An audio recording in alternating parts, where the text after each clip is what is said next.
Guys, welcome back to my channel Bansal biology. आज मेरे साथ है अंतरा, जिनकी इस बार CSIR नेट में AIR 26 JRF आई थी। सो अंतरा अपना एक्सपीरियंस आज हम सभी के साथ शेयर करना चाहती हैं। So first of all congratulation Antara and welcome to Bansal biology. Thank you ma'am. So Antara, AIR 26 एक बहुत अच्छी रैंक होती है। सो कैसा लगा था जब ये रैंक आई थी? आपको किस तरीके की फीलिंग थी, क्या था? कभी एक्सपेक्ट किया था कि इतनी अच्छी AIR आ सकती है? मैम उस दिन तो बहुत अच्छा लगा था। पहली बार जब स्कोर कार्ड देखा तो मुझे विश्वास नहीं हुआ। हाँ। इस बार हो जाएगा उम्मीद थी, लेकिन 26 रैंक आएगा ये नहीं पता था। तो उम्मीद थी कि बहुत अच्छा लगा मुझे। हाँ, उम्मीद थी रॉ हो स्कोर जाएगा। कितना था आपका अंतरा? लॉ स्कोर मेरा था 133। 133 था। तो आपने देखा था पेपर जब देकर आए थे, उसके बाद कहीं चेक किया था आंसर की वगैरह में? एक्सपेक्टेड था हाँ कितने मार्क्स हैं?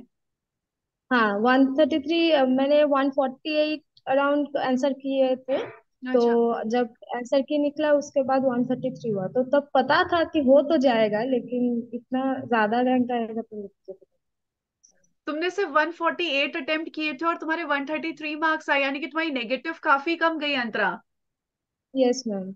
ये तो एक बहुत अच्छी बात है। मतलब ये तो टेक्निक सीखने वाली है कि किस तरीके से कम नेगेटिव मार्क करें। ये तो आप जरूर पहले तो यही गाइडेंस दीजिए कि किस तरीके से आपने नेगेटिव मार्किंग कम किया। एक्चुअली मैम पहले मैंने पार्ट सी से शुरू किया था, और मैंने सारे क्वेश्चन पढ़ लिए थे कि मुझे कौन से आते हैं। एकदम से आते हैं, लाइक कुछ क्वेश्चन होते हैं जब मुझे लगता है ये हो जाएगा, उसमें मैं नहीं गई। देखा उसमें से मेरे 25 हो गए थे। अच्छा। और फर्स्ट शिफ्ट में था तो मैच द फॉलोइंग बहुत आए थे, तो हाँ हाँ। उसमें थोड़ा हेल्प हुआ था। तो अच्छा। ये स्ट्रैटेजी थी कि पहले मैं क्वेश्चन पढ़ लूँ, उसके बाद मैं करूँ जो मुझे एकदम से पता है वही, नहीं तो मैं नहीं करूंगी। अच्छा, तो तुमने सारे क्वेश्चंस पढ़े थे अंतरा? हाँ, ओवरऑल एक बार देख लिया था स्क्रॉल अच्छा, करके। ऊपर ऊपर से देख लेते हैं। जब हम बहुत प्रैक्टिस हाँ, करते हैं तो ऊपर ऊपर से देख लेते हैं, तो फिर काम बन जाता है। ऐसा स्थिति हुआ होगा आपके साथ। सो अंतरा, इस टॉपिक पे आ गई, लेकिन मैं उससे पहले आपसे पूछना चाहती हूँ कि आप कहाँ से बिलोंग करते हो? आपने कहाँ से अपनी BSc MSc किया, वो भी जरा बताइए अंतरा। मैं कोलकाता से बिलोंग करती हूँ। मैंने बीएससी एमएससी कैलकाटा यूनिवर्सिटी से ही किया है। कैलकाटा यूनिवर्सिटी से ही किया है, और अब प्लान भी है कि PhD भी यहीं से ही करो? हाँ मैम। यही, और तुम्हारा PhD का ही मन है अंतरा कि PhD ही करनी है? यस मैम, पीएचडी यही। करनी है इसका ही। सो घर वालों को कैसा लगा था अंतरा जब इतना अच्छे रैंक आया? मतलब बहुत अच्छी रैंक है। जैसे मेरी भी जब 24 रैंक आई थी तो घर वालों को काफी खुशी हुई थी। तो तुम्हारे घर वालों को कैसा लगा था अंतरा? और वो भी बहुत खुश हो गए थे। मैंने लाइक वो खुशी का माहौल था, लाइक फेस्टिविटी स्टार्ट हो गई थी घर पे कि ऑब्वियसली। इतना अच्छा लगता है। ऑब्वियसली। सो अंतरा, आपकी जर्नी के बारे में बताइए। कब आपने शुरू की थी अपनी CSIR की जर्नी? इसके बारे में थोड़ा सा बताइए अंतरा। एक्चुअली मेरा एमएससी पास आउट था तो 2020 में। तो अच्छा। उसी समय से मैंने स्टार्ट किया था थोड़ा बहुत कि मैं सीएसआईआर ही करूंगी। तो 20 का दिसंबर का एग्जाम हुआ था, वो अच्छा नहीं गया था मेरा। तो हाँ। उसके बाद तो 21 में कोई एग्जाम ही नहीं हुआ। तो वो लगा कि क्या करूँ, छोड़ दूँ या फिर रह जाऊँ। तो उसके बाद जो 22 फरवरी वाला हुआ था, तो उसके लिए प्रिपरेशन, लाइक मुझे लगा था है प्रिपरेशन, लेकिन अप टू द मार्क नहीं था। अच्छा। उसके बाद मैंने आपसे क्लास स्टार्ट करी। तो शायद 22 अप्रैल में तो आपसे क्लास करना स्टार्ट की। तो उसके बाद जो सितंबर वाला एग्जाम हुआ था वो सिर्फ 1 या 2 मास के लिए एलएस नहीं हुआ था। ओके। तो उसके बाद फिर से पढ़ा तो 2023 में निकल गया। अरे नाइस। सो आपने अप्रैल में एक तरीके से मेरे से साथ पढ़ना शुरू किया, और आपका सितंबर में कितनी यूनिट्स आपने कर ली थी अंतरा? क्योंकि ज्यादा समय नहीं है, अप्रैल से सितंबर में आपने कितनी यूनिट्स कर ली थी? एक्चुअली मैम प्रिपरेशन मैं 2020 से ही कर रही थी, तो मैं खुद पढ़ती थी। हाँ मेरे हाँ। अपने नोट्स थे।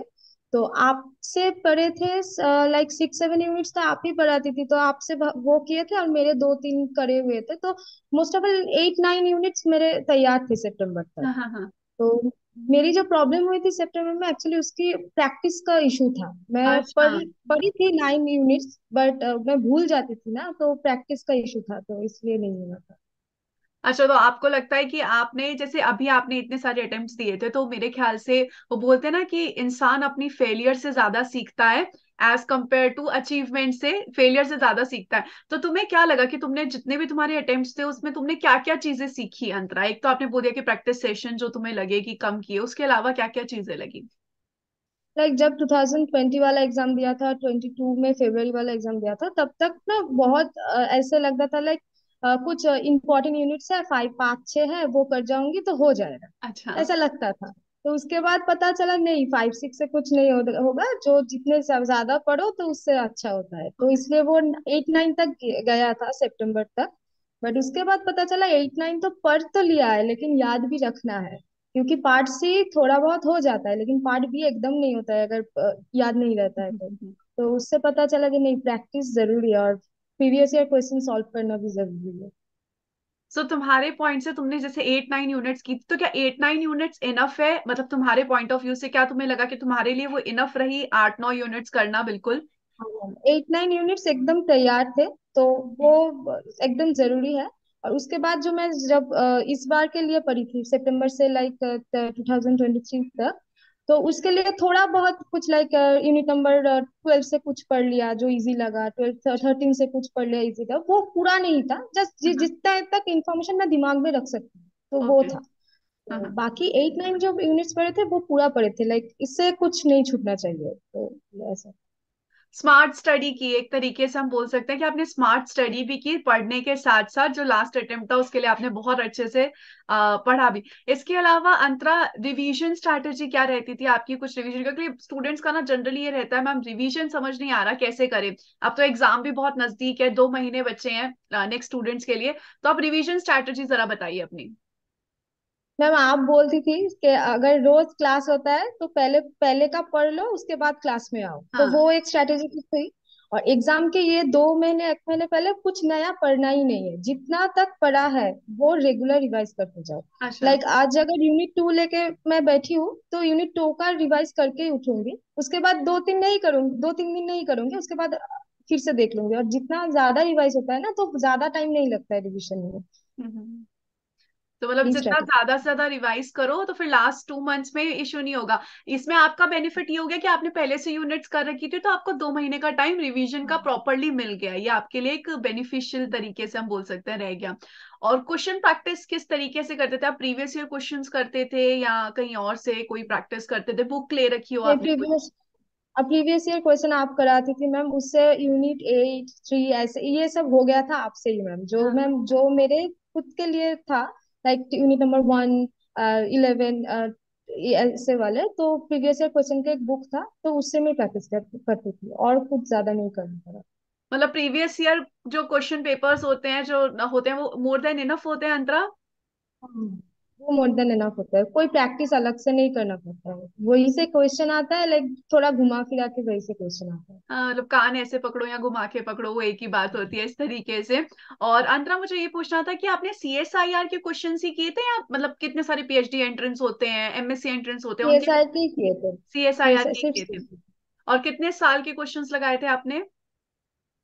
और हाँ 10 साल का तो था। दस 10 साल। साल के तो लगाए थे, 10 साल हो गया मतलब अराउंड 20 पेपर्स हो गए, क्योंकि एक साल में 2 होता है, तो अराउंड हाँ। 17 18 पेपर्स हो गए। कभी कभी CSIR हमारा स्किप कर रहा है एग्जाम। तो इस तरीके से कहानी है। आंद्रा, इसके अलावा मतलब स्ट्रेस होता है, ऑब्वियसली बात है कि जब आप एग्जाम जाते हो तब आपको स्ट्रेस होता है। तो ऐसा लगा कि आपने जो पहले अटेम्प्ट दिए थे उसकी वजह से कम स्ट्रेस हुआ, या फिर अगर आप स्ट्रेस मैनेज करने के लिए आपने कुछ स्ट्रैटेजी अपनाई हो तो वो जरूर बताइए। एक्चुअली मैम मेरा स्ट्रेस एग्जाम के पहले होता है, पहले दिन मतलब एग्जाम के आखिरी दिन तक स्ट्रेस होता है, जब एग्जाम देने जाती हूँ तो मैं सोचती हूँ कि जो होगा देखा जाएगा। अच्छा। तो ये था मेरा स्ट्रेटेजी। बट इस बार जब एग्जाम देने बैठी थी, क्योंकि पिछले बार सिर्फ 1 या 2 नंबर के लिए मेरा एलएस रह गया था, तो बहुत टेंशन हुई थी। जब जब क्वेश्चन लोड हो रहा था ना, तब टेंशन होता था, अगर कुछ ना आए तो, अगर कुछ याद ना आए तो तब क्या करूंगी।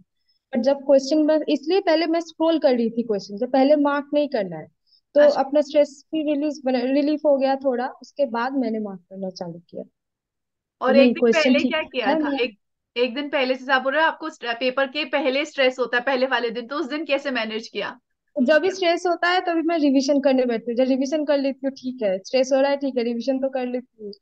अच्छा, ये करती रिवीजन थी करने मैं। बैठ जाओ तो वो लगता है ना दिमाग को अच्छा ये आता है, ये आता है, ये आता है, ये आता है, क्योंकि अगर हम ऐसे ही बैठे ना तो ऐसा लगता है यार ये नहीं आता, वो नहीं आता, ये नहीं आता, लेकिन हाँ मैम। तसल्ली से रिवीजन करने बैठे तो पता चलता है अरे सब कुछ दिमाग में है, सिर्फ लग रहा है ये यस। बात। सो ये ऐसा होता है अंतरा। अंतरा, इसके अलावा आपने कोई स्टैंडर्ड बुक्स भी रेफर की थी? स्टैंडर्ड बुक्स में एमएससी में पढ़ती थी, जो बायोकेमिस्ट्री और मॉलिक्यूलर बायोलॉजी के थे वही थे। लेकिन जब एक्चुअली प्रॉपरली सीएसआर के लिए पढ़े थे तब स्टैंडर्ड बुक्स खोले नहीं थे एक्चुअली। मैं जब पढ़ती हूँ ना तब मैं शॉर्ट नोट बनाती हूँ, तो उसमें से अच्छा। ही हो गया था। मैंने एक बार पढ़ा था स्टैंडर्ड बुक्स क्योंकि एमएससी में वो लगते हैं, तो हम्म। वही से जो नोट्स बनाए थे and आपके जो नोट्स थे, तो उससे हो गया था। लास्ट मोमेंट पे कोई स्टैंडर्ड बुक नहीं लगे। लास्ट मोमेंट पे वो आपने पहले से ही पढ़ रखी थी, वही आपको कहीं ना कहीं हेल्प कर गई। हाँ, अंतरा, इसके अलावा आपने नोट्स बनाने की बात कही, तो नोट्स कैसे बनाते थे आप? ये भी एक इम्पोर्टेंट चीज है कि आपने नोट्स बनाए थे, आपको इम्पोर्टेंट लगता है नोट्स बनाना, तो ये भी जरूर बताइए। क्योंकि एक्चुअली मैम मैंने पहले ट्राई किया था कि नोट्स नहीं बनाऊंगी, बुक में ही मार्क करके चली जाऊंगी, वो ही रिवीजन करके कर लूंगी। अच्छा। तो एमएससी करते वक्त पता चला इससे जब रिवीजन होता है, एक दिन पहले जब रिवीजन होता है, बुक देख के दिमाग खराब हो जाता है कि इतना मोटा बुक मैं कैसे पढूं। तो इसलिए मैंने सोचा कि नहीं, अगर ये करा है तो जो ही मैं मार्क कर रही हूँ कॉपी में शॉर्ट में नोट कर लेती हूँ मैं। अगर बंगाली में होता है तो अब मुझे समझ में आना चाहिए, बस बंगाली में हो तो बंगाली में शॉर्ट में कर लेती हूँ। अच्छा। तो वही एक पूरा कॉपी है मेरे पास, एक नहीं दो तीन कॉपी है, ऐसे नोट बनाती थी। तो आप भी जब क्लास लेती थी आप शॉर्ट में बोलते, आप भी नोट करा के क्लास कराती है, तो मैं वो लिख लेती। तो वो रिवीजन में बहुत काम आता था, क्योंकि उसके बाद अगर रिवीजन के टाइम मैं बुक लेके बैठूं, मैं देख के ही दिमाग खराब हो जाएगा, इतना कैसे पढूं मैं। ऑब्वियसली। इसलिए शॉर्ट में बना। कितनी कॉपीज भर गई थी अंतरा, क्योंकि ये सीएस काफी बड़ा है, कितनी कॉपीज पढ़ ली थी एक आपने? मोटा एक मोटा सा रजिस्टर तो भरा था, उसमें मेन मेन जो ये थे लाइक जेनेटिक्स बायोकेमिस्ट्री इसके वाले, और दो लगे थे पतले पतले से, तो उससे हो गया था। तो लग जाती हैं कॉपीज, तो लग जाती हैं। इसके अलावा अंतरा, आप मुझे ये बताइए कि लास्ट का जो 2 महीने थे उसमें तुमने सिर्फ रिवीजन और क्वेश्चन प्रैक्टिस पे फोकस किया, कुछ भी नया नहीं पढ़ा था, सिर्फ रिवीजन और नहीं क्वेश्चन? मैम, कुछ नया नहीं पढ़ा। कुछ मुझे पता है, अगर मैं पढ़ने नया पढ़ने बैठूं मुझे नया पढ़ने में बहुत मजा आता है। अच्छा। पुराने वाले रिवीजन में मुझे बुखार आ जाता है, लेकिन पुराना वाला क्यों पढूं। तो इसलिए मुझे पता था अगर मैं ये पढ़ने बैठूं तो मैं उसमें घुसती जाऊंगी जी, ठीक है हाँ। कुछ और नया पढ़ता है, कुछ और नया, बट सिलेबस इतना वास्ट है तो आप घुस जाते हो। तो मैंने कहा, नहीं चाहिए मुझे नया इन्फॉर्मेशन, अगर लगेगा तो मैं एग्जाम के बाद पढ़ूंगी, बट जो पढ़ा है वो रिवीजन देना है अब। ये आपने बहुत अच्छी ये बात कही, चीज। वो जो आती है जैसे जो एक पेयर ऑफ जीन्स हमारे पास है तो उसको हर बार पहनने में आलस आता है, नई खरीद के लाने में मजा आता है, तो इंसान की वो फितरत है कि उसको नया चाहिए। तो वो इंसान की फितरत ही है, उसमें हम कुछ नहीं कर सकते, बट आपने इतने अच्छे से रिवीजन किया है। वो एक बहुत बड़ी बात है कि रोज उठ के वही जीन्स पहनो या रोज उठ के वही रिवीजन करो, उसके लिए पूरी मोटिवेशन चाहिए होती है, जो आपने पूरी तरीके से करी। सो जब आपने प्रिपरेशन कर रहे थे, सो उसमें आपने रिवीजन को बहुत ज्यादा इंपॉर्टेंस दी, ऐसा क्यों अंतरा, क्यों आपने इतनी इंपॉर्टेंस दी, क्या रीजंस लगे आपको कि इतनी सारी इंपॉर्टेंस आपने रिवीजन को दी, और बच्चों को एक्चुअली क्यों मैम देनी चाहिए? मैम जब मैं एग्जाम देने बैठी थी, लाइक एग्जाम जब हुआ था, तो क्वेश्चंस टफ नहीं थे, हाँ। क्वेश्चन इजी थे। हम्म। लेकिन हुआ होता क्या है कि एग्जाम के बाद मुझे याद नहीं आता था कि ये मुझे पता होता था ये कॉपी में इस साइड में यहाँ पर लिखा हुआ है, लेकिन मुझे आंसर याद नहीं आ रहा है। वो बहुत फ्रस्ट्रेटिंग है, बहुत फ्रस्ट्रेटिंग है। तो इसलिए मैंने सोचा था कि नहीं, अब मेरा मेरा ही कॉपी है, मुझे पूरा याद करके जाना है, उसके बाद अगर सीएसआर कुछ स्टफ मिलेगा तो देखा जाएगा, लेकिन जितना मुझे पढ़ा हुआ है वो एक्चुअली मैं दे के आऊँ। इसलिए रिवीजन बहुत इंपॉर्टेंट है, क्योंकि 2022 में जब मैंने 2 बार एग्जाम दिया था, फरवरी एंड सितंबर में, वो मुझे इसका ही प्रॉब्लम हुआ था।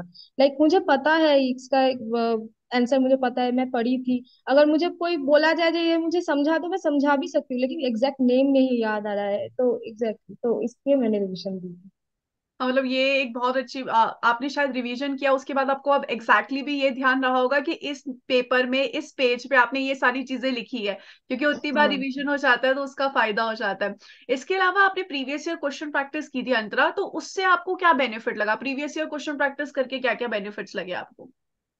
प्रीवियस ईयर क्वेश्चन में पार्ट बी का जो है उसका होता है, कुछ कुछ रिपीट आ जाते हैं, अगर लक अच्छा। अच्छा हो जाता है। रिपीट अगर नहीं भी आए तो घुमा के वही क्वेश्चन आते हैं, क्योंकि सिलेबस तो सेम ही है। हम्म। और पार्ट सी का बहुत अच्छा होता है, क्योंकि पार्ट सी में ना लाइक दो तीन कॉन्सेप्ट मिला के एक क्वेश्चन बनता है। तो हम्म। अगर आप मेंटली प्रिपेयर हो जाए ऐसे ऐसे क्वेश्चन को करना है तो हो जाता है। एग्जाम हॉल में 3 घंटा होता है, तो वहां पर दिमाग इतना काम नहीं करता है। अगर वही शांति से घर में करने बैठे तो मुझे पता चलता है ये तो इजी क्वेश्चन था। तो इसलिए मैं बार बार प्रैक्टिस करती है। लाइक था पेपर 20 या 18 तक पेपर था, तो वो हो जाता है खत्म 1 महीने में। लेकिन अच्छा। उसको ही फिर से रिविजन करना पड़ता था, क्योंकि मेरा थिंकिंग प्रोसेस क्रिएट हो जाए कि मुझे यहाँ यहाँ तक से सोचना है, पार्सी में ऐसे ऐसे क्वेश्चन आते हैं। अच्छा। इसलिए वो मैंने किया। सो तुमने एक बार क्वेश्चन प्रैक्टिस करके फिर उन क्वेश्चन प्रैक्टिस का रिवीजन भी किया था, मतलब उन क्वेश्चंस को वापस हाँ, देखा था? सेम ही क्वेश्चन पहले ही करती रहती थी। कि मुझे अच्छा। पता है कुछ कुछ क्वेश्चन आज अगर मुझे पता है वो क्वेश्चन, मैं 2 महीने बाद भूल जाऊंगी उसे हाँ हाँ। कैसे किया था मैंने। हम्म। तो उसको फिर से मैंने प्रैक्टिस किया जब ठीक है ऐसे करना पड़ता है। हाँ, मतलब सीएसआर के क्वेश्चंस में ये मैं भी जब तैयारी करती थी तब मैंने भी देखा था। एक क्वेश्चन मैंने आज किया है, लेकिन 25-30 दिन बाद देखा तो मुझे नहीं याद आता है कि मैंने किया है। मतलब याद नहीं आता कि इसका आंसर क्या है, वो ऐसा लगता है नई तरीके से आप उसको फिर से सॉल्व कर रहे हो। ये तो होता है, हमारे साथ भी ये हुआ था अंतरा। अंतरा, इसके अलावा जो स्टूडेंट्स अब प्रिपरेशन करने की सोच रहे होंगे अपने, उनके लिए आप एक प्रॉपर अपनी स्ट्रैटेजी बता सकते हैं कि आपने दिन में कितने घंटे डिवोट किए थे, आप कितने टाइम लेक्चर देखते थे, कितने टाइम सेल्फ स्टडी करते थे? लाइक आप अपना एक रूटीन बता सके उनको। एक्चुअली मेरा वैसा कुछ रूटीन नहीं होता था। आपका अब जब क्लास होता मैं वो लाइव करने की कोशिश करती थी, क्योंकि लाइव क्लास में मजा आता है। लाइक पढ़ने में मजा आता है। तो रिकॉर्डेड होगा तो मुझे लगेगा ठीक है बाद में देख लूंगी, ऐसे देख लूंगी। वो लाइव करती थी। और जो प्रीवियस रिकॉर्डेड क्लास थे मेरे, एक्चुअली मुझे कुछ तो पढ़े हुए थे ना एमएससी में, हाँ तो हाँ। मैंने वो स्पीड में देख लेती थी। आप वैसे भी स्पीड में बोलती है, लेकिन मैं वो भी 2x में देख लेती थी। मैं एक बार सुन लेती हूँ मैम क्या बोल रही है, अगर कुछ नया इन्फॉर्मेशन है तो मैं नोट कर लेती हूँ। ऐसे किया था। तो क्लासेस में लाइक 4 घंटा मैं क्लासेस के लिए देती थी। और सेल्फ स्टडी, पहले सेल्फ स्टडी उतना नहीं होता है, कारण आप जब क्लास कराती है तो वो एक बार हो जाता है, दिमाग में बैठ जाता है। आप आधा घंटा 1 घंटा बैठ जाओ तो वो याद रह जाता है। हम्म। लेकिन जितना एग्जाम सामने आता है तो सेल्फ स्टडी ज्यादा होता है, तब क्लासेस में थोड़ा थोड़ा कम देती थी। तो मेरा कुछ घंटे का वो हिसाब नहीं है। पर जब मेरा मन करता था मैं कर लेती थी। लाइक मुझे आज मेरा टारगेट होता है आज ये खत्म करना है, तो मैं वो खत्म करके उठूंगी। अगर आधे घंटे में हो जाए तो मैं आधे घंटे ही पढ़ूंगी। लेकिन अगर 7 घंटे लगे तो 7 घंटे ही पढ़ूंगी। तो इसका टारगेट था मेरा। और कभी ऐसा डीमोटिवेशन लगता था अंतरा, क्योंकि जर्नी है ये, हम एक तैयारी कर रहे हैं। ह्यूमन को इतना बैठ के तैयारी करने की आदत नहीं होती है, ये हम अपने विल को बहुत खींचना पड़ता है इतना मेहनत करने के लिए। तो डीमोटिवेशन भी कभी कभी होता है, तो ऐसा होता था कभी, कैसे टैकल करते थे? वो तो बहुत ही होता है, क्योंकि आसपास लोग आगे बढ़ रहे हैं, मैं सिर्फ एक ही एग्जाम के लिए अटकी हुई हूँ। तो वो होता था, लेकिन मेरे फैमिली बहुत सपोर्टिव है। लाइक मेरी मम्मी का नहीं नहीं नहीं, कर ले तू, कर ले, हो जाएगा, थोड़ा पढ़ ले और थोड़ा पढ़ ले, हो जाएगा। तो वो मोटिवेट करने के लिए थे। तो ऐसे ही किया। अच्छा, सो स्वीट ऑफ आंटी की वो इतने अच्छे से मोटिवेट कर रहे हैं। फैमिली अगर इतनी मोटिवेशनल हो तो बहुत अच्छा रहता है कि भाई अगर कभी मूड ऑफ हो रहा है तो मम्मी पापा के साथ बैठ जाएं, तो बहुत अच्छा लगता है। हाँ, इसके अलावा अंतरा, अगर कोई स्टूडेंट अब प्रिपेयर करना चाहता है, अपना अब से प्रिपरेशन शुरू करना चाहता है, तो आप उनको कुछ गाइडेंस दे सकती हैं कि किस तरीके से वो अपने एक ही अटेम्प्ट में क्लियर कर ले? जैसे आपने सीखी होंगी गलतियां, तो उन गलतियों को वो ना करें। तो आप ऐसे कुछ गाइडेंस अगर उनको दे पाए तो। मैं बोलना चाहती हूँ कि वो बोलते हैं, वो बहुत सारे वीडियोस है लाइक 5 यूनिट पढ़ लो हो जाएगा, ये इम्पोर्टेंट है ना। वो नहीं होता है। अच्छा। मिनिमम 9 यूनिट्स पढ़ना ही है। तो हम्म आप बैठ जाओ बुक लेके, 9 यूनिट्स पढ़ना है। और अपना शॉर्ट नोट बनाते जाओ, क्योंकि यूनिट्स पढ़ने में तो मजा आता है, रिवीजन देने में एकदम मजा नहीं आता है। तो इसलिए पहले 9 यूनिट्स, 8 to 9 यूनिट्स आप आपके हिसाब से कर लो, जो इम्पोर्टेंट है और आपको ज्यादा अच्छे लगते हैं कर लो। उसके बाद अगर आपके पास टाइम है तो और बाकी जो यूनिट बचे हैं उसके जो इम्पोर्टेंट पार्ट्स है, लाइक क्वेश्चन प्रैक्टिस करने से वो पता चल जाता है। लाइक ये इम्पोर्टेंट होता है, ये आता ही है एक क्वेश्चन, तो इससे अगर 2-4 मार्क्स आप जुटा पाओ तो बहुत है, काफी है। वो हम्म। कर लो। और पार्ट ए का है कि पार्ट ए मैंने ज्यादा प्रैक्टिस नहीं किया था, बट जो कुछ ट्रिक्स होता है ना, जो लाइक जो मेरा एक अगर मैथ है तो मुझे 5 मिनट लगेगा वो करने को, लेकिन यूट्यूब में ऐसे सारी वीडियो है लाइक वो अगर ट्रिक मिल गया है तो 30 सेकंड में हो जाएगा। तो हाँ। वो थोड़ा बहुत देख लो। तो उससे कुछ अगर 5-6 क्वेश्चन सॉल्व हो जाए तो हो जाएगा। एक्चुअली नंबर को मैनेज करना है। आप सोच लो जो आप कहाँ से नंबर मैनेज करना चाहते हो। मेरा मेरा पार्ट सी अच्छा था, मुझे पार्ट सी क्वेश्चन भी अच्छे लगते थे। पार्ट बी वाले क्वेश्चन मुझे अच्छे नहीं लगते थे क्योंकि मुझे बहुत याद रखना पड़ता था। तो पार्ट सी के मुझे पता था कि 25 में 25 ही सही करने हैं, ट्राई करने 25 का 25 सही करने का। तो उसमें से अगर 100 मार्क्स आ जाते हैं, बाकी आप को सोचो जो 120 मार्क्स या 130 मार्क्स के लिए आप कहाँ से कर सकते हो, आपका कौन सा एरिया ज्यादा अच्छा है। तो वो प्रैक्टिस करते जाओ एंड रिविजन करते जाओ, तो इससे हो जाएगा।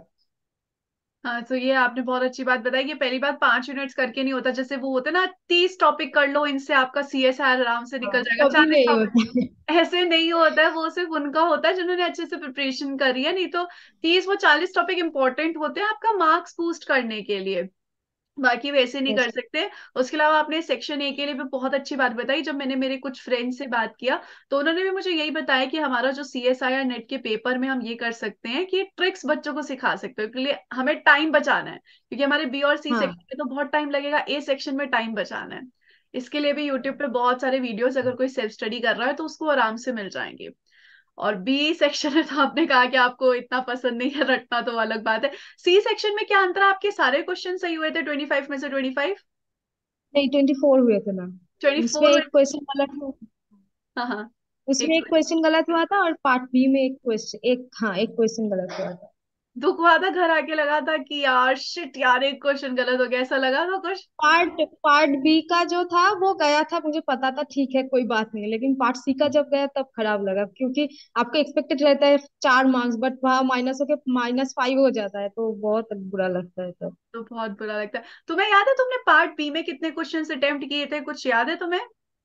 पार्ट बी में 12-13 होगा, गेस ऐसे ही अच्छा। कुछ होगा। बहुत ज्यादा नहीं किए थे मैंने, टोटल 148 किए थे, इतना तक याद है मुझे। अच्छा, तो उसमें 100 मार्क्स तो हो गए, इसी के ही पार्ट सी हाँ। के ही हो गए, बच्चे मेरे ख्याल से 50 मार्क्स बचे। तो पचास हम्म, मार्क्स में भी ठीक है, आपने ऐसे ही कुछ किया होगा, अगर 15 क्वेश्चन उसके किए तो 30 मार्क्स उसके हो हाँ, गए, सेक्शन ही के। अच्छा अच्छा। हाँ, हाँ, मैं ऐसे ही कुछ किया था। ऐसे ही कुछ किया था। So Antara, I wish you all the very best for your future. मुझे पूरी उम्मीद है कि आप बहुत जल्दी आपका पीएचडी में एडमिशन हो जाएगा, जहां पर भी आप लेना चाहते हैं, और फिर आपकी एक खूबसूरत जर्नी पीएचडी की शुरू होगी। Wish you all the very best Antara. Thank you ma'am. Thank you so thank much you very Antara much. For joining with Bansal biology.